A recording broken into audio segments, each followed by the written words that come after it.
परब्रह्म परमात्मा श्री पशुपतिनाथका कृपाले गर्दा यस्तो पाशुपत क्षेत्र त्यसमध्येमा पनि यो सत्संग परिवारको यो स्वाध्याय कक्षामा बसेर हामीहरूले वेदान्तमा अत्यधिक प्रसिद्ध श्लोकहरूद्वारा समन्वित ग्रन्थ जसलाई बोधसार भन्दछौँ त्यसको चिन्तन गरिरहेका छौँ। यसमा हामीहरूले 7 वटा योगलाई जान्ने तयारीमा छौँ। लय योग, मन्त्र योग, हठ योग, राजयोग, भक्ति योग, सांख्य योग र हरेर मते भनिएको छ कर्मयोग। यिनी मध्येमा सांख्य योगलाई 2 भाग थिए, दुवैलाई जान्यो हामीहरू। त्यसपछि भगवान शंकरले उपदेश दिनुभएको रहेछ 4 वटा योग, लय योग, मन्त्र योग, हठ योग र राजयोग। तिनी मध्येमा मन्त्र योग पनि जान्यौँ हामीहरूले, हठ योग पनि जान्यौँ हामीहरूले। अब हामीहरू लय योगमा प्रवेश गर्दैछौँ।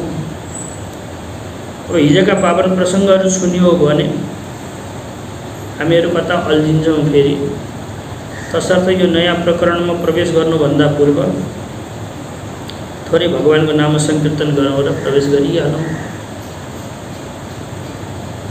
श्रीमन्नारायण नारायण हरि हरि, श्रीमन्नारायण नारायण हरि हरि, श्रीमन्नारायण नारायण हरि हरि, श्रीमन्नारायण नारायण हरि हरि, श्रीमन्नारायण नारायण हरि हरि, श्रीमन्नारायण नारायण हरि हरि, श्रीमन्नारायण नारायण हरि हरि, श्रीमन्नारायण नारायण हरि हरि। सबैले दुवै हात उठाएर भन्नुहोस्, ओम नमः पार्वती पते हर हर हर महादेव शम्भो। हामीहरू अब लय योगमा प्रवेश गर्दैछौँ। लय योगको 2 भाग छ, ग्रन्थकारले आफै वर्णन गर्नुहुन्छ। एउटालाई भावयोग भन्दछन्, एउटालाई अभावयोग भन्दछन्। नेपालीमा बुझ्दा हुँदा पनि खुश हुनु, नहुँदा पनि खुश हुनुलाई लययोग भन्दछ। भावयोग भनेको हुँदाखेरि, अभावयोग भनेको नहुँदाखेरि। भावमा पनि प्रसन्न रहनुहोस्, अभावमा पनि प्रसन्न रहनु सक्नुभयो भने त्यसलाई भन्दछन् लय योग। ग्रन्थकारले आफै आफ्नो भाषामा भन्दै जानुहुन्छ। लय योग किन चाहियो त नि, किन जान्न पर्यो, अति गाह्रो छ यो लय योगलाई बुझ्नलाई भनिरहँदा किन जान्न पर्यो हामीले भन्ने प्रश्न उठ्दछ।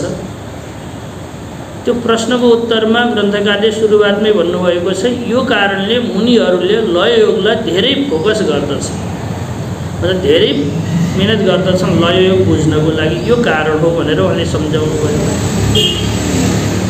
मनले चञ्चल भएर आजसम्म आनन्द लिएको छ, त्यो आनन्द कस्तो भन्ने हामीले जानिरहेका छौँ। मन चञ्चल बनाइरहँदा कति आनन्द आउँदो रहेछ हामीले थाहा पायौँ। आत्मदेवलाई गोकर्णजीले भन्नुहुन्छ, हे पिताजी, विषयमा आबद्ध हुँदा कति आनन्द आउँछ यो तपाईँले देख्नुभयो। धुन्धुकारी आदि छोराहरू जन्मे, के भयो के भयो। अब विषयबाट मनलाई निवृत्त गर्दाखेरि कति आनन्द आउँछ, त्यो आनन्द लिनको लागि जानुहोस् जङ्गल। जान कसिनु भएको छ, ठिक छ, तर के गर्नुहोस् भने विषयबाट नआउने, विषयलाई छोडिसकेपछि लिने आनन्दलाई लिन जानु होला। जङ्गलमा गएर पनि विषय चिप्किराख्यो भने त्यो आनन्द नआउन सक्दछ, ठगिन सक्नुहुन्छ भनेर एकदम राम्रोसित सम्झाइदिएको कारणले र विषयलाई छोडेर हिँडेका हुनाले अब परिस्थिति यस्तो आएर छोडियो। हामीहरूले बुझेर छोडौँ भन्न खोजेको मात्रै हो मैले। उनीहरूले परिस्थिति आएर हुनाले छोडेर हिँडेको हुनाले उनी पनि के भए, तरे मुक्त भए। तसर्थ मन चञ्चल हुँदा कुन आनन्द आउँछ यो हामी सबैले देखेका छौँ। यसको वर्णन गरिराख्नु पर्दैन। मन निश्चल हुँदाखेरि जो आनन्द आउँछ त्यो आनन्द दिनको लागि लय योगको वर्णन आवश्यक छ। त्यही भएर चञ्चलम हि नजानाति मनो निश्चलता सुखम। चञ्चल मनले निश्चल हुँदा कति आनन्द आउँछ भने त्यो आजसम्म चाख्नै पाएको छैन। त्यही भएको हुनाले ऊ कहाँ छ? विषयमा आबद्ध छ। एकचोटि मनले थाहा पायो अथवा चाख्यो भने मनलाई निश्चल बनाउँदा पनि आनन्द आउँछ भने उसले कसै गरी भनक पायो भने फेरि त्यो चञ्चल बनेर आनन्द लिन खोज्दैन, ऊ निश्चल बनेर आनन्द लिन खोज्दछ। तसर्थ यो लय योगको वर्णन आवश्यक छ। तसर्थ मुनिहरूले मुनिभेर दर्शितो लय, त्यही भएर त्यसलाई त्यो आनन्द चखाउनको लागि मतलब मन निश्चल भएको बेलामा आउने आनन्द चखाउनको लागि यो लय योग जान्न आवश्यक छ भनेर भगवान शङ्करले लय योगको यति धेरै प्रभेद बनाएर पार्वतीजीलाई उपदेश दिनुभएको छ। ग्रन्थकारले भन्नुहुन्छ ती सबै प्रभेद त मैले पनि जानेको छैन हो। ती सबै प्रभेदहरूलाई तपाईँले जानेर पनि काम छैन, सुन्ने व्यक्ति पनि छैन, ती प्रभेदहरूलाई भन्ने व्यक्ति पनि छैन। तसर्थ मैले पनि ती सबै प्रभेदहरूलाई छाँटी काटी थोरै बनाएर हजुरहरू माझमा पस्किँदैछु।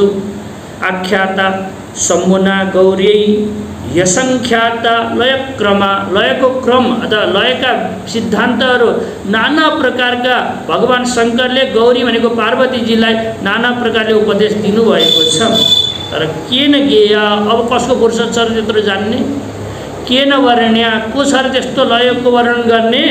त्यही भएर किञ्चित्तु कथयामि अहम, सबै नजाने पनि म थोरै भने पनि तिमीहरूलाई भन्दैछु। सावधानी बनेर सावधान बनेर सुन। जसरी रामगीताको महात्म्य भन्ने गर्दछौँ, भगवान शङ्करले पुरै जान्नुभएको छ, पार्वतीजीले आधा जान्नुभएको छ, मैले त यसको पनि आधा जानेको छु। तर हे नारद यति जान्यो भने पनि तिम्रो उद्धार हुन्छ भनेर रामगीता सुरु हुन्छ है। त्यही भन्नेको थियो। आधा अर्धम जानाति गिरिजाले आधा जानेकी छन् होइन, त्यसको पनि आधा तदर्थम वेद्मी, त्यही भन्दा नि आधा मैले जानेको छु।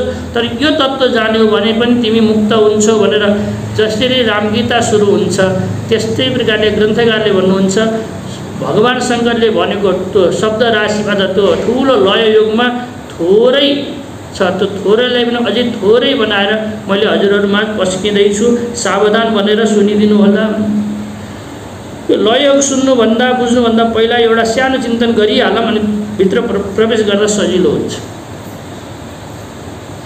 तीनटा शरीर छन् है, म पनि एकदमै सावधान बनेर भन्दैछु, हजुरहरूले सावधान भएर सुन्नु होला।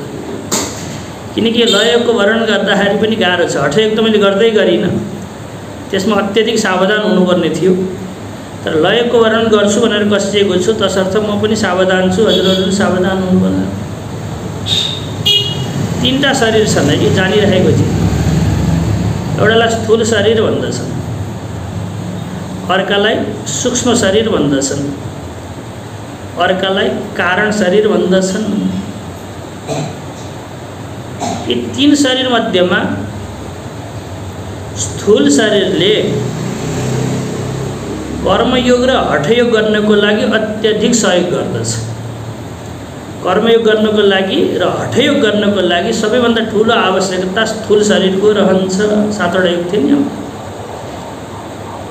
अरू जो सूक्ष्म शरीर छ ती सूक्ष्म शरीरबाट को सहयोगले भक्ति योग गर्न सकिन्छ, सांख्य योग गर्न सकिन्छ, होइन अरू योग गर्न सकिन्छ, राजयोग पनि गर्न सकिन्छ। सूक्ष्म शरीर भनेको बुद्धिहरू भयो, बुद्धिबाट यी योगहरू गरिन्छ। सांख्य योग गर्न पनि बसी बसी गर्ने हो, के अरे पातञ्जलि योग गर्दा पनि बसी बसी गर्ने हो, राजयोग पनि बसी बसी बुद्धिको नै खेल गर्ने हो। अरू योगहरूमा सूक्ष्म शरीरले सहयोग गर्दछ। अब त्यो बेला स्थूल शरीर हुँदैन भन्ने कुरो होइन, स्थूल शरीर पनि रहन्छ तर प्राधान्य सूक्ष्म शरीरको रहन्छ। यी राजयोग भक्ति योगहरू गर्ने बेलामा है, तिनी मध्येमा एउटा लय योग छ। त्यो लय योगको लागि सबैभन्दा सहयोगी शरीर भनेको कारण शरीर हो। यसरी छुट्याउनुहोस् है पहिले। तीनटा शरीर छन्, 7वटा योग छन्। के बुझ्नुभयो? 3टा शरीर छन् अनि 7वटा योग छन्। त्यसमध्येमा 2टा स्थूल शरीरलाई दिनुहोस्। कुन कुन नि? हठयोग र कर्मयोग। हठयोग गर्दा र कर्मयोग गर्दा यो स्थूल शरीरको ठुलो प्रधानता रहन्छ। सूक्ष्म शरीर पनि चाहिन्छ, अज्ञान पनि चाहिन्छ। अज्ञान नहुने भने त कर्मै गर्दैन नि। म ब्राह्मण हो, क्षत्रिय हूँ, वैश्य शूद्र हूँ इत्यादि, अथवा पुरुष हूँ, स्त्री हूँ भन्ने लागेको छ। त्यही भएको हुनाले व्रत बसेको छ, त्यही भएको हुनाले कर्म गरेको छ। तर अज्ञान नहुँदा हुँदैन भन्न खोजेको, अज्ञान नभएपछि हुन्छ भन्न खोजेको होइन। अज्ञानको त्यति धेरै प्रधानता छैन जति शरीरको प्रधानता छ। कर्मयोग र हठयोग सिद्ध गर्नको लागि हैन। अनि त्यसपछिका अरू जति पनि योग छन्, अब ती 7वटा मध्येमा 2टा गए, 5वटामा 4वटा योग गर्नको लागि 4वटा योगमा सांख्य योग अनि मन्त्र योग अनि भक्ति योग, राजयोग है। यी 4वटा योग गर्नको लागि सबैभन्दा ठुलो सहयोग कसको हुन्छ? बुद्धिको हुन्छ, मतलब सूक्ष्म शरीरको हुन्छ। सूक्ष्म शरीरमा यिनै चिज हुन्छ नि। अनि त्यसपछि यो लय योग गर्नको लागि सबैभन्दा ठुलो सहयोगीको हुन्छ नि। को हुन्छ? कारण शरीर हुन्छ है। यसरी छुट्टाएर यसलाई बुझ्न अगाडि बढ्नु भएको छ भने अलिकति सहज हुन्छ। त्यही भएर लय यो कारण शरीरबाट सम्पन्न हुने कार्य हो लय योग। आख्याता त्यही भएको हुनाले निद्रादो जागरस्यान्ते निद्रान्ते जागरोदये लयो भवति चित्तस्य कार्यं तत्रात्मचिन्तनम। यो प्रसिद्ध श्लोक हो, हजुरले सबै ठाउँमा सुन्नुभएको छ। श्लोक यहीँको हो। यस्ता यस्ता श्लोकहरू कति आएका थिए, मैले कहिलेकाहीँ इसारा पनि गरेको थिएँ। यो प्रसिद्ध श्लोक यहीँबाट विद्वानहरूले सुनाएका हुन् भनेर हैन। यो निद्रादो, निद्राको आदिमा, जागरस्यान्ते हैन, जागृत हुँदाखेरिको अगाडि, निद्राको पछाडि, जागृतको अगाडि, सन्धिको बेलामा। निद्रान्ते जागरोदये, निद्राको अन्तिममा अनि जागृतको पूर्वमा। त्यो 2टा सन्धि खोज्नुहोस्। एउटा सुत्दाखेरि, एउटा उड्दाखेरि सजिलो भयो। लयो भवति चित्तस्य, त्यो बेलामा चित्त लय भएको हुन्छ। चित्त लय भएको हुन्छ भनेको के हो भने चित्तले म विश्व पनि भन्दैन, म तैजस पनि भन्दैन। त्यो बेलामा हो के भनेको हुन्छ? केही पनि नभनेको हुनाले लय भएको हुन्छ, कुनै कार्य गरेको हुँदैन। जसरी हामी कारण शरीरको अवस्थामा कुनै कार्य गर्दैनौँ, जसरी जागृत कालमा धेरै कामहरू गरिरहेका हुन्छौँ, स्वप्नमा पनि धेरै कामहरू गरिरहेका हुन्छौँ, तर सुसुप्तिमा हामीले कुनै पनि काम गर्दैनौँ, लय भएको हुन्छ। सुसुप्ति भनेको जान्नुहुन्छ होला हजुरले हैन? जुन बेला अज्ञान पनि छ अनि सूक्ष्म शरीर पनि छ, मन पनि छ भनौँ, सूक्ष्म शरीर पनि छ अनि त्यसपछि स्थूल शरीर पनि छ, त्यो बेलामा त्यसलाई भन्दछन् जाग्रत अवस्था। 3टै शरीरले काम गरेका छन्। अज्ञानले पनि काम गरिरहेको छ, त्यही भएर व्यवहार गरिरहेको छ। सूक्ष्म शरीरले पनि काम गरेको छ, स्थूल शरीरले पनि काम गरेको छ, मतलब इन्द्रियले पनि काम गरेको छ। इन्द्रियले नि काम गरेको, मनले पनि काम गरेको, अज्ञानले नि काम गरेको बेलालाई के भन्दछन्? जाग्रत अवस्था। कसलाई भन्दा रहेछन् जाग्रत अवस्था? भन्नुहोस् त, कोले नि? इन्द्रियले, मनले अनि अज्ञानले काम गरेको अवस्थालाई जाग्रत अवस्था। त्यो इन्द्रियहरू गुटुमुटु भएर, लुटुपुटु भएर मनमा गएर विलीन भए भने, इन्द्रियहरू कहाँ गएर विलीन भए? मनमा गएर विलीन भए भने अब कतिवटा चिज रह्यो नि? 2टा मात्रै रह्यो। के? अज्ञान र मन। तर इन्द्रिय छैन भन्नुहोस्, अथवा छ भन्नुहोस्, के भन्न चाहनुहुन्छ? यहाँ लीन भएको छ कि इन्द्रिय। त्यो बेलामा के हुन्छ? स्वप्नावस्था हो। त्यो बेला इन्द्रियले देख्दैन, मनले नै देखेको। अथ रथयोगान वा पथ सृजते, श्रुतिले भन्छ सुसुप्तिको अवस्थामा हेर्ने पनि मनले हो, गाडी बन्ने पनि मन हो, घोडा बन्ने पनि मन हो, सारथी बन्ने पनि मन हो।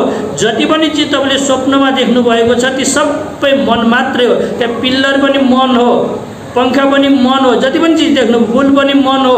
मनभन्दा अतिरिक्त पदार्थ केही पनि छैन। त्यही भएको हुनाले मन र अज्ञान 2टा छन्। त्यही भएको हुनाले त्यसलाई के भन्दछन्? स्वप्नावस्था। अगाडि ग्रन्थकारले आफै भन्दै हुनुहुन्छ, मैले त्यसैको भूमिका बाँध्दैछु। अनि जुन बेलामा इन्द्रियको भारी बोकेको मन, के भने मैले, इन्द्रियको भारी बोकेको मन, इन्द्रियको संस्कार बोकेको मन पनि गएर अज्ञानमा लीन भयो भने, कहाँ लीन भयो? अज्ञानमा लीन भयो भने त्यसलाई भन्दछन् सुसुप्ति अवस्था। बुझ्नुभयो? त्यसलाई के भन्दछन्? सुसुप्ति अवस्था। यी तीन अवस्था मध्यमा जुन बेला निद्राको आदिमा र मतलब इन्द्रियहरू गुटुमुटु भएर मनमा जाने तयारी गरिरहेका छन्, मनले आफ्नो काम गर्ने, अथवा मन पनि गुटुमुटु भएर इन्द्रियको भारी बोकेको मन चाहिँ गुटुमुटु भएर अज्ञानमा जाने तयारी गरेका छन्, अथवा त्यहाँबाट प्रकट हुने तयारी गरेका छन् भने त्यसलाई भन्दछन् सन्धिको अवस्था है। किन मनले काम गरेको छैन त्यो देखाउँदैछु। अज्ञानमा गएर मन विलीन भएको छ, अब त्यसलाई मन रूपमा आएपछि बल्ल उसले काम गर्दछ, आउँदा आउँदै गर्दैन हो। आउँदा आउँदै कसैले पनि काम गर्दैन, एकाध दिन बस्दछ नि बल्ल गर्दछ। आजभोलि त नोकरहरू आयो भने आउँदा आउँदै काम गर्न सुरु गर्दछ। कति दिन लाएर घरबाट आएको थियो, आउँदा आउँदै काम गर्दा रहेछन्। पहिला पहिला के हुन्थ्यो भने 2-4 दिन बस्छ, आराम गरेर आउँदा आउँदै थाकेका होला अनि त्यसपछि गर होला भन्थे। घरबाट कसै छोरो नाति आयो भने, टाढाबाट आयो भने आउँदा आउँदै काम गर्न दिन्छौँ, दिँदैनौँ। त्यस्तै प्रकारले मन भर्खरै निक्लिन थालेको छ, अथवा मन त्यही भएको हुनाले मनले के गर्दैन, त्यो बेला काम गर्दैन। त्यही भएर मनले काम नगर्ने भएको हुनाले त्यो बेलामा आफूलाई उसले के मान्दैन, तैजस पनि मान्दैन। इन्द्रियले काम नगरेको हुनाले आफूलाई विश्व पनि मान्दैन। त्यो अवस्थालाई भन्दछन् निद्रादौ जागरस्यान्ते निद्रान्ते जागरोदये। यसरी व्याख्या गर्छ। लयो भवति चित्तस्य, चित्त भनेको मन, लय हुन्छ कि हुँदैन? यो लय लय भन्दै गएको थियो नि, यो सम्झाएको थियो। इन्द्रिय कहाँ लय भयो भन्नुहोस् त? मनमा। अहिले टाढो चित्त इन्द्रिय कहाँ लय भयो? अनि मन नि अज्ञानमा लय। त्यो बेला चित्त लय भएको थियो कि थिएन? थियो। त्यही भएको हुनाले त्यो बेलामा चित्तले आफ्नो काम गरेको छैन, मनले आफ्नो काम गरेको छैन। नगर्दा पनि एउटा सन्धिको बेलामा आनन्दको अनुभूति हुन्छ, तर उसले आफूलाई जानेको हुन्छ। त्यो बेलाको जानकारी वास्तविक आत्माको जानकारी हो। त्यो बेलाको जानकारी के हो? वास्तविक आत्माको जानकारी। कुन बेलाको? जुन बेला मनले आफ्नो काम गरेको छैन है, अनि यता प्राज्ञबाट पनि निक्लिसकेको छ। त्यो फेरि प्राज्ञतिर गएर बस्नुभयो भने त्यहाँ फेरि कारण शरीर अल्झिन्छ भनेर निकालिरहेको भयो। कारण शरीरबाट पनि अगाडि बढेको छ, तैजस अथवा विश्वमा आइपुगेको छैन भने त्यस्तो बेलामा पनि आत्माको ज्ञान हुन्छ हो। त्यो जुन ज्ञान हुन्छ, केही नहुँदा केही नमान्दा जो ज्ञान भएको छ त्यसैलाई भन्दछन्, के भन्दछन्? लय भन्दछन्। त्यो बेलामा आफू यही नै आत्मा हो भनेर त्यो बेलामा चिन्तन गर्ने होइन नि। अस्ति विवाह आमा हुनुहुन्थ्यो, उहाँले भन्दै हुनुहुन्थ्यो गुरुजी त्यो त एकै क्षणको हुन्छ, त्यो बेलामा कसरी चिन्तन गर्ने भन्दै हुनुहुन्थ्यो। अहिले त बिरामी हुनुभयो है हो। त्यो बेलामा चिन्तन गर्ने होइन, गर्ने त कुन बेलामा? जागेको बेलामा। तर कुन चिन्तन चाहिँ कुन गर्ने हो? त्यो चाहिँ गर्ने हो भने त्यही बेलामा चिन्तन गर्न बस्नुभयो भने त चिन्तनै हुँदैन। त्यो बेला त मनै कार्यकारी भएकै छैन। मन कार्यकारी भएको बेलामा जागृत अवस्थामा, जागरण अवस्थामा मन इन्द्रियहरूले काम गरेको बेलामा चिन्तन गर्ने हो। तर चिन्तन चाहिँ कसको गर्ने हो? त्यो बेलाको चिन्तन गरेर यो नै आत्मा भनेर ठम्ब्याउन सक्नुभयो भने यसैलाई भन्दछन् लय। यो ग्रन्थकारलाई लाग्यो यस्तो खाले भाषा बोलेर त कसैले बुझ्दैनन् भनेर उहाँले भाषा फेर्दै हुनुहुन्छ। यदा शिथिलतां याति भारं त्यक्तैव भारिक आत्मादरेण कर्तव्यं तदैव शिवपूजनम्। कुनै भारी बोकेर आउनु भएको छ भने, थाक्नु भएको छ भने, भारी फाल्ने बित्तिकै एकछिन के हुन्छ? मन थाक्दछ। कुनै काम गर्दा गर्दै शरीर पनि थाकेको हुन्छ, मन पनि थाकेको हुन्छ। त्यसलाई हामीले निश्चेष्ट हुन्छ मन कुनै बेला थाकेको बेलामा। त्यो बेलालाई समात्नु भयो भने त्यसलाई पनि भन्दछन् लय। यो अब त जागरण त चाहिएन कि।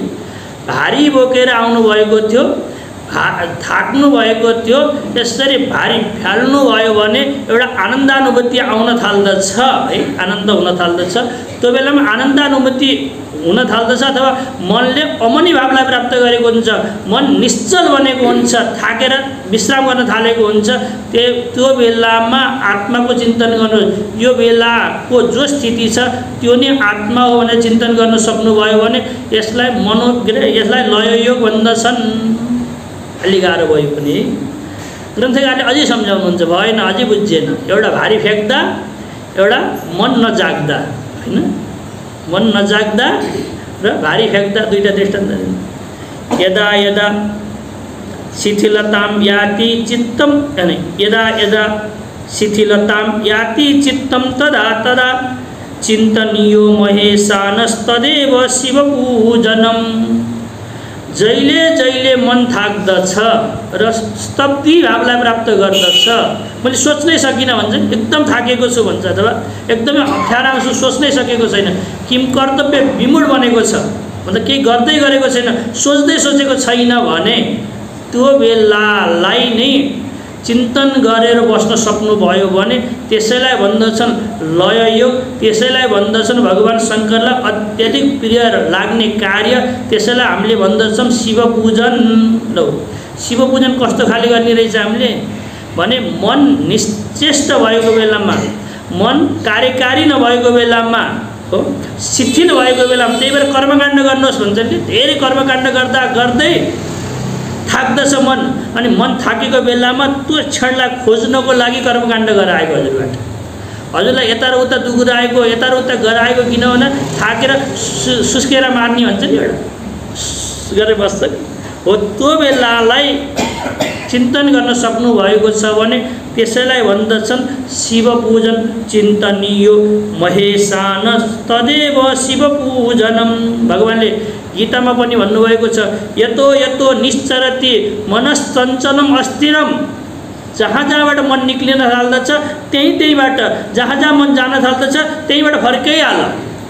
जसरी बाख्राले जे खान थाल्दछ हानिहाल हो, जसरी बाख्राले खान छोड्दछ त्यस्तै प्रकारले मन जुन विषयमा जान खोजेको छ त्यहाँबाट फर्काइदिहाल। खान खोजेको छ भने त्यहाँबाट फर्काऊ, देख्न खोजेको छ भने त्यहाँबाट फर्काऊ। यसरी फर्काउँदै फर्काउँदै ल्यायो भने मन जान छोड्दछ र निश्चेष्ट बन्दछ। त्यो बेलालाई चिन्तन गरे, त्यो बेलाको आत्मालाई चिन्तन गर्नुभएको छ भने त्यसैलाई भन्दछन् शिवपूजन। हो, यो चाहिँ भयो अभाव योगको, यसलाई भन्दछन् अभाव योग।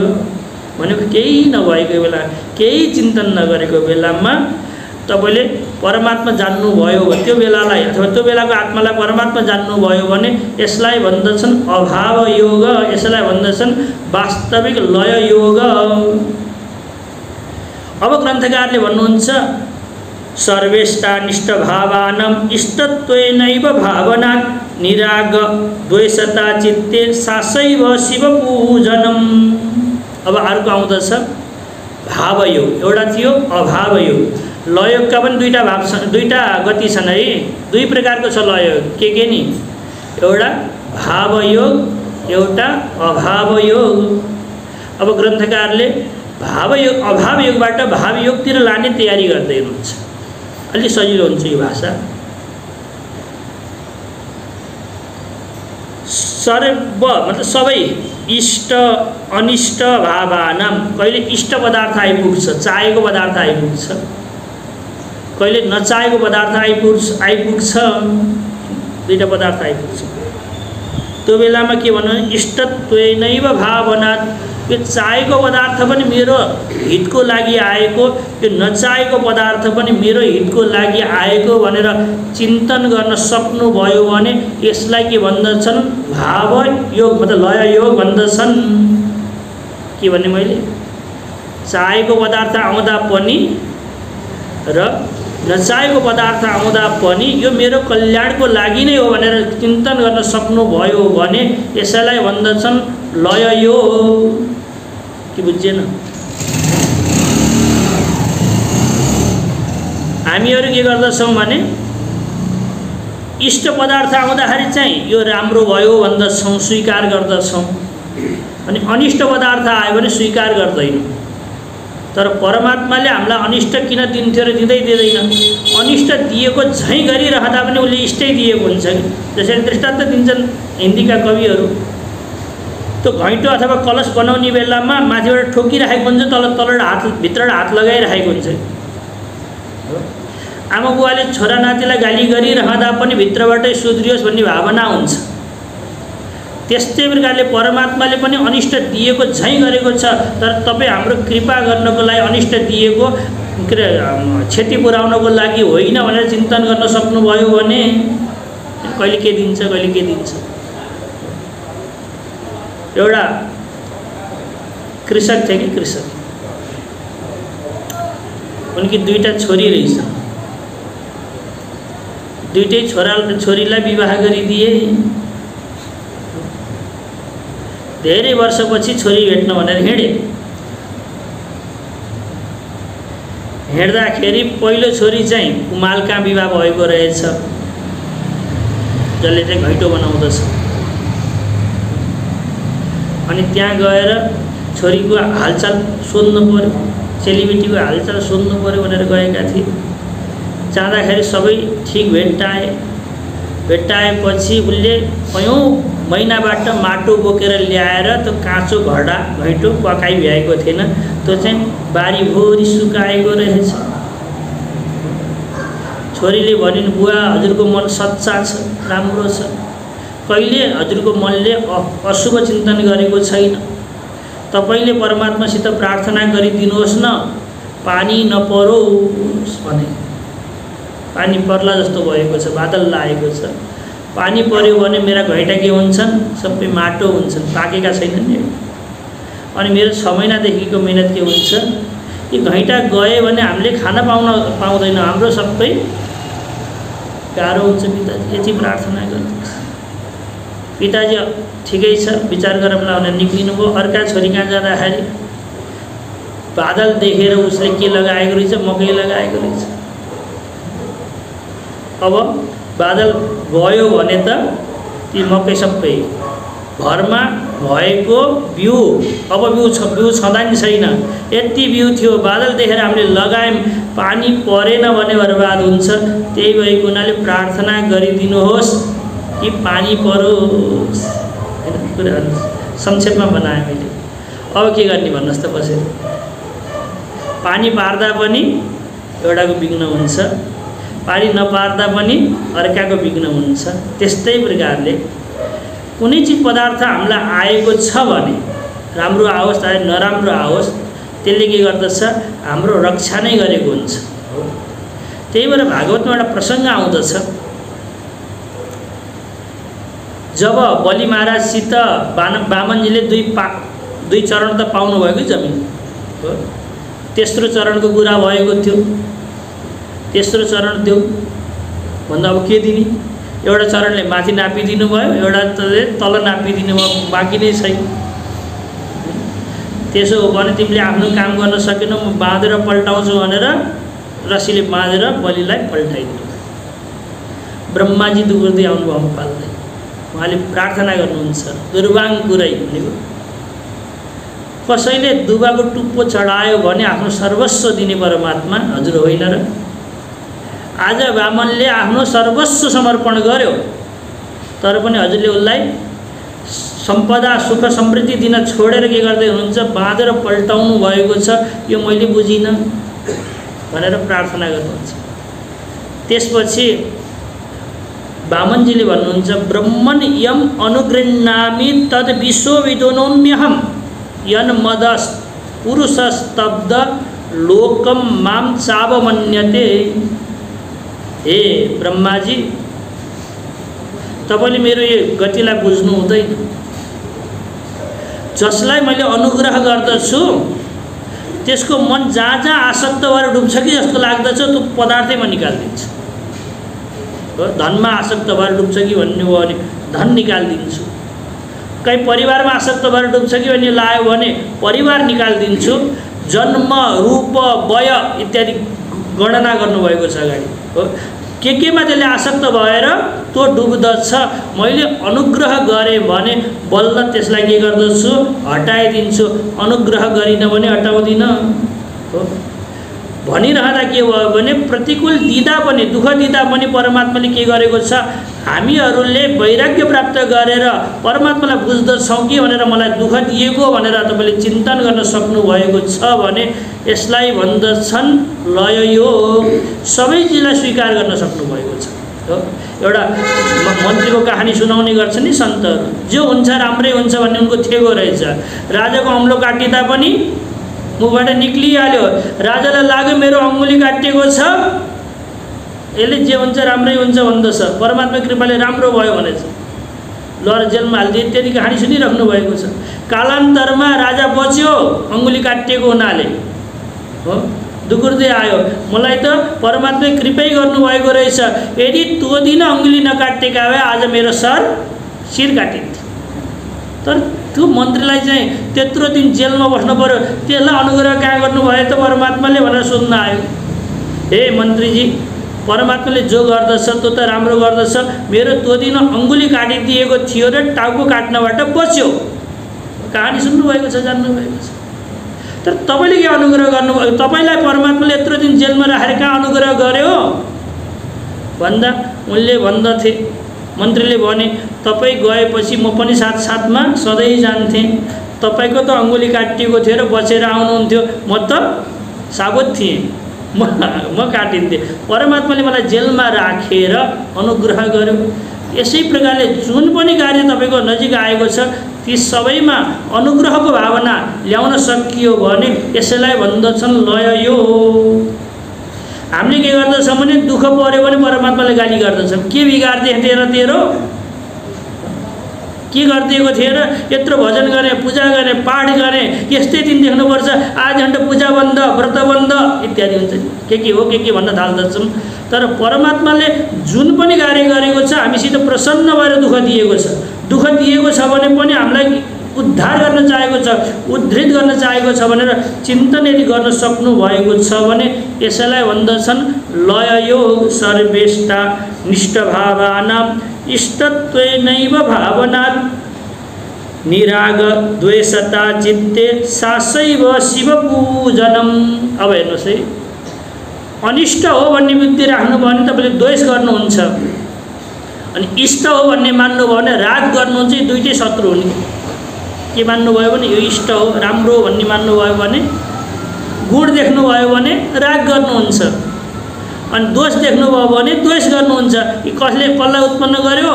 गुणले पनि दोषले पनि, दुईटैले हाम्रा शत्रुहरूलाई उत्पन्न गरेको छ।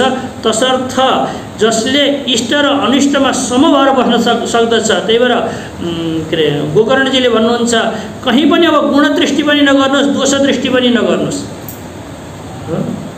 संसारमा दोष दृष्टि गर्नुभयो भने फस्नुहुन्छ, गुण दृष्टि गर्नुभयो भने फस्नुहुन्छ बुवा भनेर सम्झाउनु भएको थियो। त्यस्तै प्रकारले निराग र निर्द्वेष हुनको लागि इष्टानिष्टमा एक भावना बनाउन सक्नुपर्दछ। अब कसरी बनाउनु पर्दछ सम्झाउँदै हुनुहुन्छ। पीडैव परमा पूजा यथा चरण पीडनम दुःखमेव परा पूजा रुक्षम उत्वर्तनम यथा गरेर अब यो 7 नम्बरको श्लोकद्वाराबाट धेरै श्लोकसम्म ग्रन्थकारले हामीहरूलाई यस्तो बेलामा पनि परमात्माको पूजा भइरहेको छ भन्ने बुझ, दुःख पर्दा पनि परमात्माको पूजा बुझ, सुख पर्दा पनि परमात्माको पूजन हो भन्ने बुझ। यसैलाई व्याख्या गर्दै हुनुहुन्छ है। अब के गर्दा भन्दा पीडैव परमा पूजा, कसैले पीडा दिएको छ भने, दुःख दिएको छ भने यो पनि परमात्माको पूजा हो। कसरी भयो त नि? पीडा त परमात्माको पूजा भन्दा उहाँले सम्झाउँदै हुनुहुन्छ यथा चरण पीडनम, जसरी कसैले चरण दबायो भने पीडा हुन्छ कि हुँदैन? अनि चरण दबाएर पूजा गरिन्छ कि गरिँदैन सन्तहरू? त्यस्तै प्रकारले कसैले पीडा दिएको छ भने त्यो पनि के हो? पूजा नै हो। यो भाव गर्नुहोस् क्या। जसरी चरण दबाउनु पीडा हो, तर त्यसबाट प्राप्त हुने सुख राम्रो छ, त्यही भएको हुनाले त्यो पीडालाई हामीले के गर्दछौँ? पूजा मान्दछौँ। भगवानले गीतामा सम्झाउनु भएको छ 3 प्रकारका सुख हुन्छन् भनेर हैन। यत्तत् अग्रे विषमिव परिणामे अमृतोपमम्। पहिला कस्तो लागेको छ? विष जस्तो लागेको छ, तर त्यसको परिणाम के छ? सुख दिनेवाला, अमृत दिनेवाला छ भने त्यो सुखलाई म सात्विक सुख भन्दछु। पहिला त्यो सुख त एकदमै आनन्ददायक छ, परिणाममा दुःख दिनेवाला छ भने त्यो सुखलाई मैले राजस भन्दछु इत्यादि प्रकारले। अनि सुतेर आनन्द आएको छ, केही नगरिकन आनन्द आएको छ भने त्यसलाई मैले तामस भन्दछु भनेर भगवानले 3 प्रकारको सुखको वर्णन गर्नुभएको छ। त्यस्तै प्रकारले यहाँ पहिला त चरण दबाइरहँदा के भएको छ, दुःख भएको छ, तर त्यसले परिणाममा के गर्दछ, सुख दिन्छ। त्यस्तै प्रकारले परमात्माले मलाई दुःख दिनुभएको छ भने पनि मेरो त्यत्र अनन्त पापहरू नष्ट भए। त हेर्नुहोस् त कति सजिलो भयो। जसरी कपडामा दाग लाग्यो भने धोबीले उठाएर पटक्छ, हानि गर्छ। किन हानेको नि त कपडालाई भन्दा दाग निकाल्नको लागि। त्यस्तै प्रकारले परमात्माले हामीलाई दुःख दिन्छ, किन हाम्रो चित्तवृत्तिमा लागेका दागहरू निकाल्नको लागि भनेर यो सहज भावले दुःख र यस दुःखलाई पीडालाई सहन गर्न सक्नु भएको छ भने यसलाई भन्दछन् लय। यो एउटा भएन। दुःखमेव परा पूजा रुक्षम उद्वर्तनम यथा। दुःख पनि परमात्मा शङ्करको पूजा हो। अरे कसरी भयो दुःख शङ्करको पूजा भन्दा यहाँ टीकाकारले त धेरै प्रयोग तर्कहरू दिनुभएको छ। जसरी पहिला यो उद्वर्तन लगाउँथे, शरीरको मल निकाल्नको लागि माटो पिनाहरू लगाएर एकदम दुख्नी गरी रगडिदिनुहुन्थ्यो आमाहरू। के निकाल्नको लागि, शरीरबाट मल निकाल्नको लागि। अथवा हजुरहरूले बुझ्नुहुन्न भने कसैको पिलोहरू आएको छ भने पहिला दबायो भने दुःख हुन्छ है। त्यो दबाउनु त्यसको सुखको लागि हो कि दुःखको लागि हो? जसरी दुःख मतलब पिलो दबाउँदा अथवा माटो अथवा पिना आदिले शरीरलाई रगडिरहँदा दुःख हुन्छ, तर त्यसको परिणाममा के मिल्दछ, सुख मिल्ने भएको हुनाले यो दुःख पनि के हो, परमात्माको नि पूजा हो। किनकि पूजा पनि गरिरहँदा दुःख हुन्छ, परिणाममा सुख मिल्ने त हो नि। टीकाकारले सम्झाउनुहुन्छ। पूजा पनि गरिरहँदा यता धूप चढाउनुहोस्, यता दीप चढाउनुहोस्, होइन यस्तो भएन यसो गर्नुहोस् भनेर दुःख दिइराख्दछन्, त्यसको फलमा के मिल्दछ, सुख मिल्दछ। त्यस्तै प्रकारले दुःख पनि परमात्मा पूजा नै भयो। किनकि भोगिरहँदा दुःख भए पनि त्यसको फलमा के मिल्दछ, सुख मिल्ने भएको हुनाले पीडैव परमा पूजा यथा चरण पीडनम दुःखमेव परा पूजा रुक्षम उद्वर्तनम यथा। खेद एव परा पूजा। कसैले मन दुख्ने गरी भन्यो भने, दुःख लाग्यो भने, पहिला शरीरको दुःख थियो अब मनको दुःख, त्यसलाई नि परा पूजा मान्नुहोस्, भगवान शङ्करको पूजा हो भन्ने मान्नुहोस्। के भन् कसैले मनमा चुब्ने गरी भन्यो भने पनि, किन भन्दा खेदे चित्त मनोलय। खेद भयो भने मनलाई लय गराउन सजिलो हुन्छ कि, मनलाई निस्तब्ध बनाउन, निश्चेष्ट बनाउन, होइन। सुखको समाचार आयो भने अगाडि बढ्न चाहन्छ, दुःखको समाचार आयो भने दुःखको कुरा कसैले भने नबोल अब भयो सुन्न सक्दिनँ भन्छ है। कसैले तपाईँको प्रशंसा गर्यो भने अरू गर भन्दै मनले भन्दछ है। अनि निन्दा गर्न थाल्यो भने एउटा शब्द सुन्ने बित्तिकै भ भन्छ है। मनलाई लय गर्न सजिलो हुने भएको हुनाले यो खेद पनि के हो, परा पूजा हो। किन भन्दा पूजाले पनि मनलाई लय गर्न सिकाउँदछ, यो खेदले पनि छिटोमा छिटो मनलाई लय गर्न सिकाउँदछ। त्यो विषयबाट मनलाई तपाईँलाई निकालिहाल्दछ। भयो अब सुन्दिनँ, सुने धेरै भन्छ, एउटा शब्द सुन्न नपाउँदै गालीमा चाहिँ कि। एउटा भगवान श्रीकृष्ण हुनुहुन्थ्यो, उहाँले 100वटा सुन्नुभयो भिन्दै कुरो, अरू कसैले कहाँ सुन्दछ। अनि प्रशंसा आयो भने जति भए पनि पुग्दैन, त्यहाँ मन विषयमा आसक्त भइराख्छ प्रशंसामा भने। अनि खेदमा के हुन्छ, मन चाहिँ छिटो लयलाई प्राप्त गर्ने भएको हुनाले लय पनि परम पूजा हो। भयम हि परमा पूजा भीषास्मात् इति च श्रुते। डर लाग्यो भने पनि यसलाई परम पूजा मान्नुभयो। डर लाग्यो भने परमात्माको पूजा हो। जे देखेको छ, जे खाइएको छ, ती सबै चिजलाई पूजा मान्न सक्नुभयो भने लययोग हुन्छ भनेर सिकाउँदै हुन्छ ग्रन्थकारले। डर लाग्यो भने पनि पूजा मान्नुहोस्। किन भन्दा परमात्माले डराओस् भन्नको लागि नै त्यो त्रिशूल बोकेर हिँडेको हो। किन बोकेर हिँडेको परमात्मा? डराओस् भन्नु। भगवान शङ्करले मसित कसैले माया गर्छ कि भने डरले विभूति लगाउनुहुन्छ, मतिर कसैको ध्यान नजाओस्। कसै भगवान चिता भस्म अझ डराओस् भन्नको लागि हो कि। कहिलेकाहीँ त अझै उस्तै पनि खप्परको माला लगाएर हिँडिदिनुहुन्छ। किन भन्दा डर आओस् भन्नु। त्यतिले पुगेन भने के गर्नुहुन्छ, कहिलेकाहीँ त्रिशूल बोकेर हिँड्नुहुन्छ। किन हातमा शस्त्र भएको व्यक्तिसित डर लाग्दछ। भगवान्ले तीनटा सुल मतलब तिखा तिखा ऊ भएका त्रिशूल बोकेर हिँड्नुहुन्छ। भगवान्सित डराउने कुरो भएको होइन। त्यही भएर भगवान्ले डर दिनको लागि यति गर्नुभएको छ। भगवान् श्रीकृष्णले मसित प्रेम गरून् भन्नको लागि खूब आभूषणहरू लगाएर हिँड्नुहुन्छ। मोर मुकुट लगाएर, वैजयन्ती माला लगाएर हिँड्नुहुन्छ। त्यति भन्दा नि कसैले माया गर्दैन, किन बाँसुरी बोकेर हिँड्नुहुन्छ। सङ्गीतकारसित सबैले प्रेम गर्दछन्, बाँसुरीहरू बोकेर जानुहुन्छ। को भगवान् श्रीकृष्ण। तर भगवान् भगवान् शङ्कर कस्तो हुनुहुन्छ, मसित कसैले माया गर्छ कि भन्ने डरले भस्म लगाएर हिँड्नुहुन्छ, खप्पर लगाएर हिँड्नुहुन्छ, कहिले नाङ्गे हिँड्नुहुन्छ। कपडै लगाउनु पर्यो भने डर लाग्दो व्याघ्राम्बर इत्यादि लगाएर हिँडिदिनुहुन्छ। भगवान् शङ्करले नै डर दिनुभएको, डर दिनको लागि यसो गर्नुहुन्छ परमात्माले। त्यही भएको हुनाले डर पनि के हो, परमात्माको पूजा नै हो। परमात्माले गरोस् डराओस् भन्न चाहनुहुन्छ, परमात्माले पूजा गरोस् भन्ने चाहनुहुन्छ। दुईटै चाहना कसका हुन्, परमात्माका हुन्। त्यही भएको हुनाले भए पनि के हो, परमात्माको पूजा नै हो। त्यही भएर श्रुतिले स्वयं भन्दछ, भीषास्मात् वातः पवते भीषो देति सूर्य भीषास्मात् इन्द्रश्च वायुश्च मृत्युर्धावति पञ्चम भनेर तैत्तरीय उपनिषद्ले भन्दछ। त्यस्तै प्रकारले कठोपनिषद्मा जानियो भने भयात् अस्याग्निस्तपति भयात् तपति सूर्य भयात् इन्द्रश्च वायुश्च इत्यादि प्रकारले त्यहाँ पनि निरूपण गरिएको छ। भन्न खोजेको के हो भने परमात्माले डर दिन चाहनुहुन्छ। हामी डरायौँ भने त्यो पनि परमात्माको पूजा हो। परमात्माले जो चाहनुहुन्छ त्यही गरिदियो नि। भयम हि परमा पूजा, भय डर लाग्यो भने पनि यसलाई परमात्माको पूजा हो भनेर चिन्तन गर्नुहोस्। किनकि भन्दा श्रुतिले भन्दछ, तर्क दिनुपर्छ त्यसलाई। भीषास्मा डर दिनको लागि नै परमात्माको डरले गर्दा सूर्य चन्द्र ठिक समयमा आउँदछन्। परमात्माको डरले गर्दा इन्द्र ठिक समयमा आफ्नो विषयलाई लिएर आउँदछ। मृत्यु ठिक समयमा आउँदछ। यी सबै चिज परमात्माले नै गर्दा, परमात्माको डरले गर्दा आएका हुन्। तसर्थ परमात्माले डर दिन चाहन्छ। म पनि डराएको छु भने यो परमात्माको नै पूजा हो। यसरी डरमा पनि परमात्माको पूजा चिन्तन गर्न सक्नुभएको छ। दानम तु परमा पूजा दीयते परमात्मने, दानलाई पनि परम पूजा मान्नुहोस्।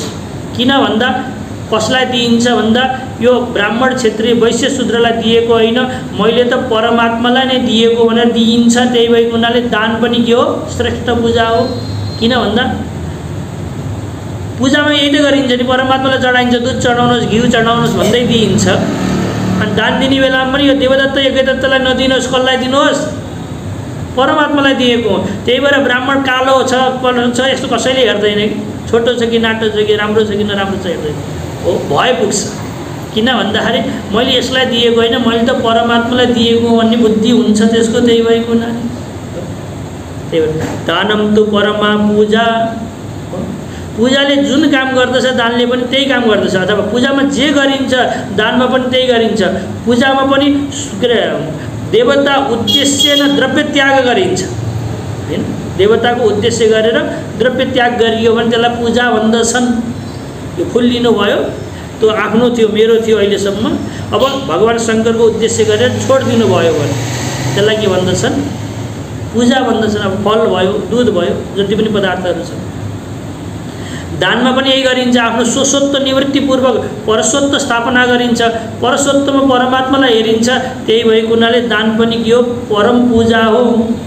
अदानम परमा पूजा यदि चित्तम प्रसीदति, दान नदिनु पनि पूजा हो। दान दिनु मात्रै होइन, दान नदिनु पनि पूजा हो। यदि मन प्रसन्न हुन्छ भने, दान नदिँदा मन प्रसन्न हुन्छ भने यो दान नदिनु पनि पूजा हो। किनकि पूजा गर्दा पनि मन प्रसन्न हुन्छ, दान नदिँदा पनि मन प्रसन्न हुन्छ भने अदान पनि के हो, पूजा हो। नदिँदा मन प्रसन्न हुन्छ भने एउटा कन्जुस थियो कि, कन्जुस गाउँका सबैले भने यत्रो ठुलो मन्दिर छ, कहिले ल्याएर चढाउँदैनस्, धन थुपारेर मात्रै हुन्छ। यदि चढाइनस् भने तसित एउटा गाउँले व्यवहार हामी गर्दैन, दर खान बोलाउन भनेछ। तिमीहरूसित हाम्रो सम्बन्ध टुट्छ, तैँले मन्दिरमा दान दिने गर भनेर धम्काए। धम्काएपछि उसलाई दान दिनै मन थिएन, गयो हो। अनि सन्दुस हुन्छ पहिलाको भाषामा, खोल्यो, खोलेर एउटा सिक्का निकाल्यो। पहिला सिक्कै चल्थ्यो हो। हे साथी, कयौँ दिनदेखि हामी साथमै बसेका थियौँ, मलाई पटक्क तँलाई बाहिर गर्न मन थिएन, घरबाट बाहिर गर्न मन थिएन, तर गाउँलेले बस्न दिएन।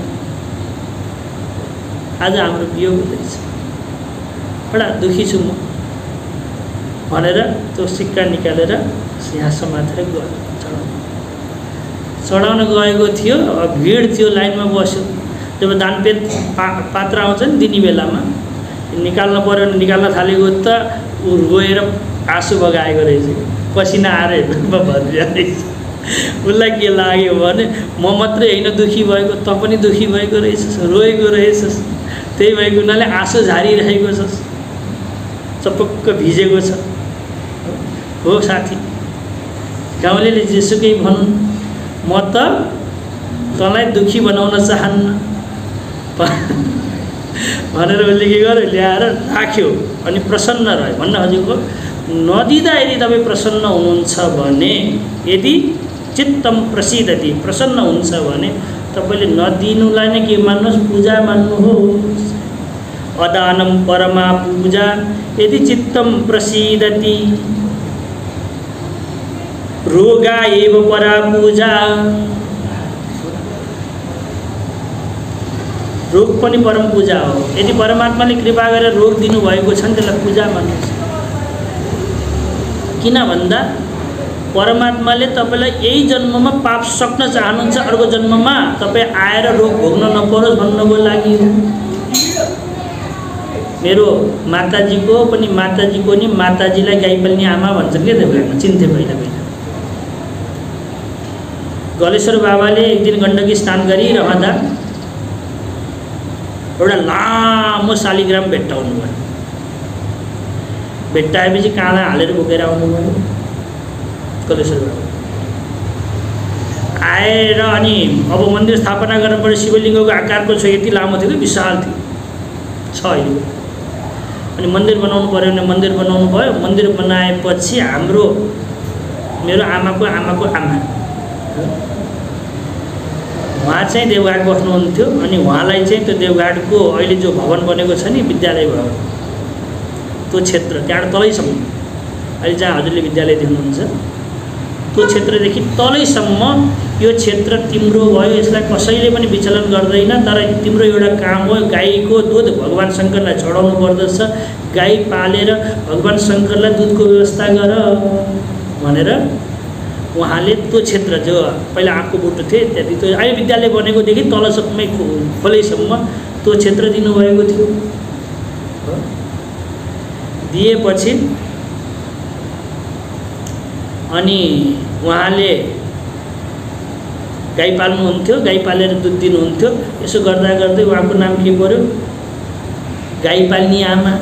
गलेश्वर बाबाले त्यही भनेर बोलाउनु हुँदो रहेछ कि गाई पाल्ने आमा भनेर गलेश्वर बाबाले बोलाएपछि सबैको गाई पाल्ने आमा। जस्तै हाम्रो भाउजूलाई रामानन्द स्वामीजीले भाउजू भनेपछि सबैले के भन्दछन्, भाउजू भन्दछन्। त्यस्तै प्रकारले के प्रसङ्गमा आएको थियो हजुर, शिवलिङ्गको स्थापना गरेपछि अच्छा उहाँ गाई पाल्ने आमा हुनुहुन्थ्यो। गाई आमा बडा वृद्धावस्थामा हुनुहुन्थ्यो, केही खानुहुन्थेन, कयौँ वर्षसम्म अन्न खानु भएन। हामी पनि सेवामा बस्यौँ, बस्न पायौँ भनौँ। मेरो आमाको आमा त घर परिवार सबै छोडेर उहाँको सेवा गर्न भनेर बस्नुभयो। त्यस्तो तपस्वी आमाको सेवा गर्नुपर्छ भनेर आएर बस्नुभयो देवघाटमा। अहिले पनि हुनुहुन्छ, उहाँलाई दुर्गा आमा भनेर चिन्दछन्। हरिहर आश्रममा अन्नपूर्ण आमा भनेर चिन्दछन्। हरिहर आश्रममा जति पनि अन्न खर्च हुन्छ उहाँले गाउँमा गएर खोजेर ल्याउने उहाँको जिम्मेदारी हो। हामीले छैन भन्ने नि हाम्रो काम हो, खोजेर ल्याउने। हरिहर आश्रममा धेरै हुन्छ, धेरै पाक्छ, तर छैन भन्ने काम हाम्रो, खोजेर ल्याउने काम उहाँको अन्नको लागि। विशेष गरेर चामल ल्याउनुहुन्छ, अरू ल्याउनुहुन्छ। अनि उहाँ पनि सेवामा हुनुहुन्थ्यो, हामी पनि सेवामा हुनुहुन्थ्यो। त्यही बेलामा गुरुजी जो राष्ट्रसन्त स्वामी परमानन्द सरस्वतीजी महाराज आउनुभयो। आएपछि आमा मतलब गाईपन्ने आमाले भन्नुभयो, गुरुदेव प्राण पनि जाँदैन, अथाह पीडा भएको छ, के गर्ने होला भनेर उहाँले भन्नुभयो। भनेपछि राष्ट्रसन्त स्वामी परमानन्द सरस्वतीजीले के भन्नुभयो भने, आमा तपाईँ हामीलाई खुब सताउँछ रोगले, किनकि अरूलाई त के सोध्छ भने अहिले छोड्यो भने अर्को जन्ममा त समातिहाल्छु भन्छ र छोडिदिन्छ होइन। यहाँ भुत्केलाई काट्दालाई त्यहाँ त समात्छु भन्ने हुन्छ। तर जो नआउने गरेर बसेका छन्, जाने तयारी गरेका छन्, तिनलाई त रोगले यहीँ थला पार्दछ। त्यही भएर हेर्नुहोस् त, मलाई पनि कति रोगी बनाएको छ, यो शरीरलाई चिरा चिरा लगाएका छन्। यो गुरुदेवले जहिले जो भनेर सम्झाउनु भयो, त्यसपछि हाम्रो जो गाईपाल्ने आमा अत्याधिक प्रसन्न हुनुभयो। उहाँलाई एकदम ठुलो काम गरेको शब्दले हो। मतलब मलाई जति दुःख दिएको छ रोगले, यो सोच्दै रहेछ अब यो आउन्न नि आमा भन्ने सोचेर मलाई दुःख दिँदैछ भन्ने भाव उहाँमा उत्पन्न भएपछि जति नै कष्ट भए पनि हाँसी हाँसी सहन गर्न सक्नुभयो। मैले यो प्रसङ्ग जोडेँ। त्यस्तै प्रकारले यहाँ पनि लेखिएको छ, रोग एव परा पूजा। रोग आएको छ भने यो सोच्नुहोस् कि रोगले अब यो आउन्न भन्ने सोचेको छ, त्यही भएको हुनाले मलाई अहिले गाल्दैछ, धेरै आएको छ, यता छ यता छ यता छ, सबै चिज रोगहरू छन् भने तिनीहरू निरोगी भइरहेका छन्, किनकि आउने तयारीमा छन्। अर्कोचोटि तिमीलाई सुगर हुन्छ, के हुन्छ के हुन्छ है। तर मलाई सबै अहिले छ भने यो पनि एउटा परम पूजा हो, किनकि रोगै पापक्षयो यतः। परमात्माले यही पाप क्षय गरेर लान चाहन्छ, मलाई पवित्र बनाएर लान चाहन्छ, मलाई अशुद्ध लिएर जान चाहँदैन। कबीरदासले भन्नुहुन्छ नि, मैली च्यादर ओढकर, मतलब मैलो च्यादर ओढेर परमात्मा धाममा कसरी पो आउन सकिन्थ्यो र? त्यस्तै यो मैलो मन लिएर परमात्माको घरमा जान सकिन्थेन, पाप क्षय नगरिकन परमात्माको धाममा जान सकिन्थेन। त्यही भएको हुनाले परमात्माले मलाई यहाँ नाना प्रकारका रोगहरू दिएर के गर्दैछ, पाप क्षय गर्दैछ भन्ने भावना रोग लागिरहँदा पाल्न सक्नुभयो भने, जसरी पूजाद्वारा मन प्रसन्न पवित्र हुन्छ, त्यस्तै प्रकारले रोगद्वारा पनि मन प्रसन्न हुन्छ।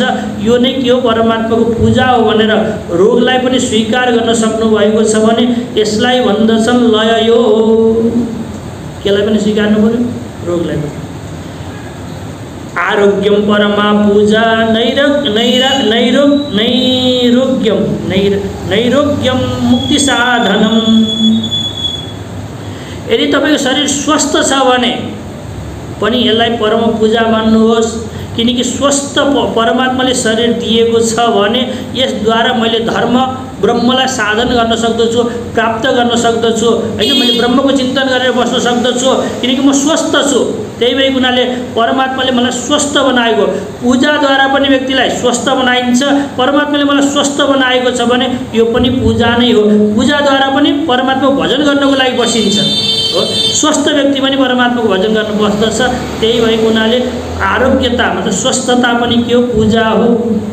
रोग लाग्दा पनि के भन्नुहोस्, परमात्माको आशीर्वाद हो भन्नुहोस्। निरोगी हुँदा पनि के भन्नुहोस्, परमात्माको आशीर्वाद हो भन्नुहोस्। किनकि शरीर माध्यम खलु धर्म साधनम, शास्त्रले पनि भन्दछ, ब्रह्म र धर्मलाई प्राप्त गर्न चाहन्छ भने तिमी निरोगी हुन आवश्यक छ। निरोग परमात्माले बनाइदिएको छ भने मबाट ब्रह्म र धर्मको साधना गराउन चाहेको छ भनेर सद्भाव राख्न सक्नुभएको छ भने यसलाई पनि परम पूजा मानिन्छ। मैले धेरै व्याख्यान गरेर संक्षेपमा व्याख्या गरिरहेको छु। क्रिया तु परमा पूजा शिवार्थम क्रियते खिलम हो। काम गर्नुहुन्छ नि तपाईँले, क्रिया भनेको काम। जति पनि काम गर्नुभएको छ यसलाई भगवान् शङ्करको पूजा मान्नुहोस्। चाहे हाँस्दै हुनुहुन्छ, चाहे खेत जोत्दै हुनुहुन्छ, चाहे रोप्दै हुनुहुन्छ, चाहे अरू प्रकारका काम गर्दै हुनुहुन्छ भने पनि यसलाई परमात्माको पूजा मान्न सक्नुभयो भने, किनकि जति पनि काम गरिन्छ त्यो सबै परमात्मालाई समर्पण गर्न पाइन्छ। त्यही भएको हुनाले मैले भाँडा मार्ने काम गरेको छु अथवा रोप्ने काम गरेको छु, सानोभन्दा सानो काम गरेको छु अथवा ठुलोभन्दा ठुलो काम गरेको छु, परमात्मालाई चढाइरहँदा आनन्द आउँछ। कि व्यक्तिहरूले फुल लगाउँछन्, बगैँचा बनाउँछन्, किन बनाउनु भएको भन्दा यहाँ फुल फुल्यो भने यो फुल लगेर भगवान्लाई चढाइरहँदा आनन्द आउँछ, त्यही भएको हुनाले लगाएको भन्छ। त्यस्तै प्रकारले मैले दिनभरि क्रिया गरेँ भने बेलुका भन्न पाउँदछु। जो शरीरबाट मनद्वारा इन्द्रियद्वारा कायेन वाचा मनसा हैन इत्यादि प्रकारले जो कर्म भएको थियो, हे परमात्मा मैले तपाईलाई चढाइदिएँ भन्न पाउँदछु। त्यही भएको हुनाले दिनभरि गरिएको क्रिया पनि के हो? पूजा हो। टीकाकारले एउटा श्लोकलाई उद्धृत गर्नुभएको छ।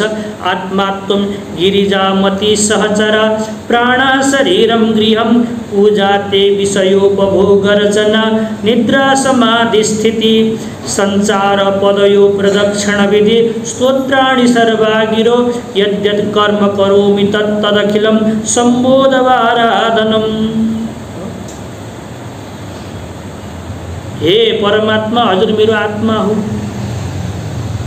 मेरी बुद्धि गिरिजा हुन्, पार्वती हुन्, मेरो यो आउने जाने श्वास जो छ ती भूत प्रेत गणहरू, शरीर हजुरको घर हो। मैले जति पनि विषयको भोग गरेको छु यो हजुरको पूजा हो। आफूले खाएको छु त हजुरलाई नै चढाएको छु। केही पनि गरेको छु, यसो गरेको छ भने फुल चढाएको छ भन्ने मान्नुहोस्, यसो गरेको छु भने तपाईलाई इत्यादि जे गर्दा पनि यो सबै विषयको उपभोग गरिरहेको छु, यो हजुरको नै पूजा हो। म सुतेको छु भने यसलाई निद्रा म निदाएको छ भने यसलाई समाधि मानिदिनु होला। अनि म जहाँ पनि घुम्न गएको छु यसलाई प्रदक्षिणा गरेको छु भनेर मानिदिनु होला। अनि मैले जे पनि बोलेको छु, कसैलाई गाली पनि गरेको छु भने यसलाई स्तुति मानिदिनु होला। यद्यत् कर्म करोमि तत्तद् अखिलम, हे शम्भो तब आराधनम, हजुरको नै पूजाको लागि मैले विषय भोग गरेको छु, सुतेको छु, घुमेको छु, अनि बकबक गरिरहेको छु, स्तुति गर्नको लागि बकबक गरे इत्यादि प्रकारले यो भाव राखेर मेरो उद्धार गरिदिनु होला भनेर जसरी भक्तले भगवान शङ्करलाई प्रार्थना गर्दछ त्यस्तै प्रकारले क्रिया दिनभरि गर्नुभएको छ भने बेलुका चढाउन पाइन्छ। तसर्थ यो पनि के हो? पूजा नै हो। अक्रियैव परा पूजा निश्चला ध्यान रूपिणी, केही नगरिकन बस्नुभयो भने यो पनि पूजा हो। गर्नुभयो भने पूजा हो, नगर्दा नि पूजा हो। रोग पनि पूजा हो, निरोगता नि पूजा हो। जे प्राप्त भएको इष्टानिष्ट भनेको थियो नि, जे प्राप्त भएको छ त्यसलाई सहज रूपले स्वीकार गर्न सक्नुभयो, पूजा मान्न सक्नुभयो भने यसैलाई लययोग भन्दछन्। अक्रियैव परा पूजा निश्चला ध्यान रूपिणी, नगर्नु पनि के हो? पूजा हो। अरे किन हो त नि भन्दा निश्चल भएर बस्न सक्नुहुन्छ नि तपाईँ, त्यसैलाई ध्यान भनेको हो। त्यही भएर नगरिकन बस्न सक्नु पनि पूजा हो। टीकाकारले यहाँ टीका गर्नुभएको छ। उहाँले भन्नुहुन्छ हामीले सन्ध्या गरेनौँ भने अनि बेलुका बिहान गर्न पनि पाठहरू स्तुतिहरू भजनहरू गरेनौँ भने त्यो नगर्नु त अभाव हो हैन। त्यसले पापलाई कसरी उत्पन्न गर्दछ? अभावबाट भावको उत्पत्ति हुँदैन, यस्तो मीमांसको नियम छ। बुझ्नुभयो? सन्ध्या नगर्नु अभाव हो कि। अनि पाप चाहिँ भाव पदार्थ, पाप चाहिँ भाव पदार्थ भनेको भएको पदार्थ हो। सन्ध्या नगर्नु नभएको पदार्थ भयो, नगरिएको चिजबाट पाप नामक भाव पदार्थ उत्पन्न हुन सक्दैन भनेपछि उत्तर भगवान शङ्कराचार्यले आएर के दिनुहुन्छ भने तिमी सन्ध्याको बेलामा हैन, सन्ध्याको बेलामा चारवटा काम नगर्नु भनेर चाहिँ शास्त्रले भनिरहेको छ। खानी, सुत्नी, मैथुन, पढ्ने काम पनि नगर्नु होला सन्ध्याको बेलामा। सन्ध्याको बेलामा सन्ध्या गर्नु होला। अब सन्ध्या नगर्नु अभाव हो भने त्यसले प्रत्यवाय अर्थात् भावलाई त उत्पन्न गर्न सक्दैन भनेपछि भगवान शङ्कराचार्यले के भन्नुभयो भने सन्ध्याको बेलामा केही पनि नगरिकन बस्न सक्यो भने तिमीलाई पाप लाग्दैन। तर सन्ध्याको बेलामा तिमीले मनोराज्य गर्दछौ, अरू काम गर्दछौ, त्यो त भाव हो नि। सन्ध्याको बेलामा त्यो काम गर्नु भनिएको छैन। तिमीले गर्यौ भने त्यो भावबाट पापलाई उत्पन्न हुन्छ। त्यही भएको हुनाले सन्ध्याको बेलामा केही पनि चिन्तन नगरिकन ढुक्कसित बस्न सक्नु भएको छ भने तपाईले सन्ध्या क्रिया नगरिरहँदा पनि पाप लाग्दैन। अलि गाह्रो भयो, मीमांसाको सिद्धान्त यो। पूजा गर्ने बेलामा केही नगरिकन उत्तमा तारगोपेता मध्यमा लुप्त तारका भन्छौँ, तारा देखिँदा देखिँदै तारा भनौँ सूर्य उदय हुनुभन्दा पहिलाको जो सन्ध्याको बेला छ हो त्यो बेलामा तपाईँ केही नगरिकन बस्न सक्नुभयो भने त्यसबाट पाप उत्पन्न हुँदैन। तर हामीले के गर्दछौँ, सन्ध्या नगरेर अरू काम गर्दछौँ। अरू काम गर्नु भाव हो, त्यो भावद्वारा पाप भावलाई उत्पन्न गर्दछ। त्यही भएर अक्रियैव परा पूजा निश्चला ध्यान रूपिणी, केही नगरिकन बस्नुभयो भने त त्यसलाई त ध्यान मानिएको छ। त्यही भएर त्यो पनि परमात्माको पूजा नै हो। त्यही भएर पूजाको एउटा अङ्ग हो कि ध्यान गर्नुहोस् भन्छ। सत्सङ्ग परमा पूजा सत्सङ्गो मोक्ष साधनम, असत्सङ्ग परा पूजा यत्र मोक्ष परीक्षते मोह परीक्षते। सत्सङ्ग गर्नुभएको छ भने त्यसलाई पनि परापूजा मानिन्छ, किनकि सत्सङ्गलाई मुक्तिको साधन बताइएको छ। पूजा पनि मुक्तिको साधन हो, सत्सङ्ग पनि मुक्तिको साधन हो। तपाईँले यो जो गरिराख्नु भएको छ नि, यसलाई भन्दछन् आदि आध्यात्मिक पूजा। के 3 प्रकारको परमात्माको पूजा हुन्छ, लिङ्ग पुराणले भन्दछ। कति प्रकारका हुन्छन्? एउटा हुन्छ आदि भौतिक। आदि भौतिक भनेको फुल चढाएर दुध चढाएर गरिने पूजालाई आदि भौतिक भनिन्छ। अर्को हुन्छ आदि दैविक। आदि दैविक भनेको भगवान् श्रीकृष्णका रामका लीलाहरूलाई श्रवण गरेर आनन्दित हुनुभएको छ भने त्यो पनि पूजा हो। त्यसलाई आदि दैविक देवतालाई लिएर आनन्दित हुनुभयो। अनि एउटा हुन्छ आध्यात्मिक पूजा। आध्यात्मिक पूजा भनेको आफ्नो स्वरूपको चिन्तन गर्दा पनि चिन्तन गरेर बस्नुभयो भने यसलाई आध्यात्मिक पूजा भन्दछन्। आफूभन्दा भिन्न शालिग्राममा नर्मदेश्वरमा भगवान् शङ्कर मानेर दुध दही चढाउनु भयो भने आदि भौतिक भयो। होइन कि त भनेर चल्दा फिर्दा देवी देवताहरूलाई शङ्कर मान्नुभयो भने यसलाई भन्दछन् आदि दैविक। अनि म भित्र परमात्मा बसेको छ, उहाँ देखाएको छ। नाभिभन्दा 10 अङ्गुल माथि यो छाती भन्ने ठाउँमा शिवलिङ्गको आकारमा परमात्मा हुनुहुन्छ। त्यसमा शिवलिङ्ग मानेर पूजा गर्नुभएको छ भने, खाइरहँदा पनि परमात्मालाई चढ्यो भन्ने भावना गर्नुभएको छ भने इत्यादि सबै काम गर्दाखेरि त्यसलाई भन्दछन् आध्यात्मिक पूजा। कति प्रकारको पूजा हुँदो रहेछन्? 3 प्रकार। तीमध्येमा सबैभन्दा श्रेष्ठ पूजा भनेको आध्यात्मिक पूजा हो। बिचको पूजा भनेको आदि दैविक पूजा हो। अनि अझै कनिष्ठ पूजा भनेको आदि भौतिक पूजा हो। बुझ्नुभयो? त्यही भएर क्रमशः अगाडि बढाउँदै बढाउँदै आफूलाई नै परमात्मा मतलब आफू भित्र मान्नु, भित्र मान्दा मात्र। त्यही भएर यहाँ भन्यो सत्सङ्ग परमा पूजा सत्सङ्ग मोक्ष साधन, असत्सङ्ग परा पूजा यत्र मोह परीक्षते। यो सत्सङ्ग गरिरहेका छन्, यो पनि परा पूजा हो। किन भन्दा सत्सङ्ग मोक्षको साधन हो, मतलब यसलाई भन्दछन् आध्यात्मिक पूजा हो। अनि असत्सङ्ग गर्नुभयो, सत्सङ्गमा आउनु भएन, बस्न मन लागेन भने त्यो पनि परा पूजा हो। किनकि त्यहाँ बसेर मोह कति छ भन्ने कुरा परीक्षा लिन सकिन्छ। मोह थर्मामिटर नाप्न सकिन्छ कि म कति आसक्त छु भनेर चिन्तन गर्न सकिन्छ। कहाँ बसेर? सत्सङ्गबाट विमुख हुनुभयो भने त्यो पनि परा पूजा हो, जहाँ बसेर तपाईँले मोहको चिन्तन गर्न सक्नुभयो। अनि सत्सङ्गमा मन लाग्यो भने त्यो पनि पूजा हो। भन्न खोजेको यस्ता अझै श्लोकहरू आउँदैछन्, भोलिका दिनमा चिन्तन गरौँला। जे गर्दा पनि यी तर्कहरूलाई सम्हालेर राख्नु होला। अनि दुःख पर्दा यो कारणले यो पूजा हो, सुख पर्दा यो कारणले पूजा हो, हैन? अनि के अरे अब क्रिया गर्दा यो कारणले पूजा हो, अक्रिया गर्दा यो कारणले पूजा हो, खेद हुँदा यो कारणले पूजा हो, दान दिँदा यो कारणले पूजा हो, दान नदिँदा यो कारणले पूजा हो भने तर्कहरूलाई चिन्तन गरेर तपाईँले सबै चिजलाई पूजा मान्नु भएको छ भने यसैलाई भन्दछन् लय यो। कहीँ पनि मनलाई दुखाउनु भएको छैन, लीन गराउनु भएको छ, पूजा मान्नु भएको छ।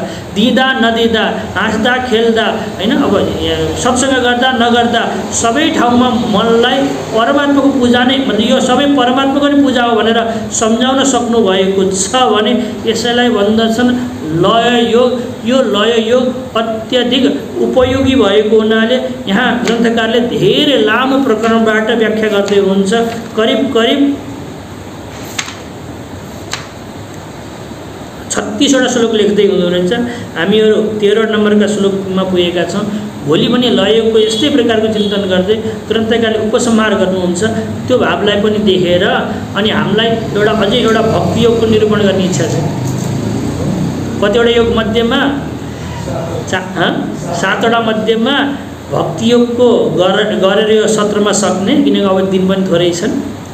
भक्ति योगमा पनि राम्रो चिन्तन छ ग्रन्थकारको। राजयोगको चिन्तन चाहिँ यहाँ अहिले गर्न भ्याइएला जस्तो छैन। त्यो चाहिँ अलिअलि त्यसमा 7वटा भूमिकाको चिन्तन नगरिकन राजयोगको चिन्तन हुँदैन। 7वटा भूमिका भनेको योग वासिष्ठलाई खङ्गारेर ल्याउनु पर्ने हुन्छ। त्यही भएर ग्रन्थकारले पनि लामो प्रकरण बनाउनु भएको छ। राजयोगको चिन्तन चाहिँ कालक्रममा कहिले मिलेछ भने गरौँला, तर अब दिन पनि थोरै भएको हुनाले भोलि हामीले यो लय योगको विशेषतालाई र यी भएका 36वटा श्लोकमा भएकालाई संक्षेपीकरण गर्दै भोलि समापन गर्नेछौँ। पर्सिबाट हामीहरू भक्ति योगको वर्णन गर्नेछौँ। ओम पूर्णमदः पूर्णमिदं पूर्णात्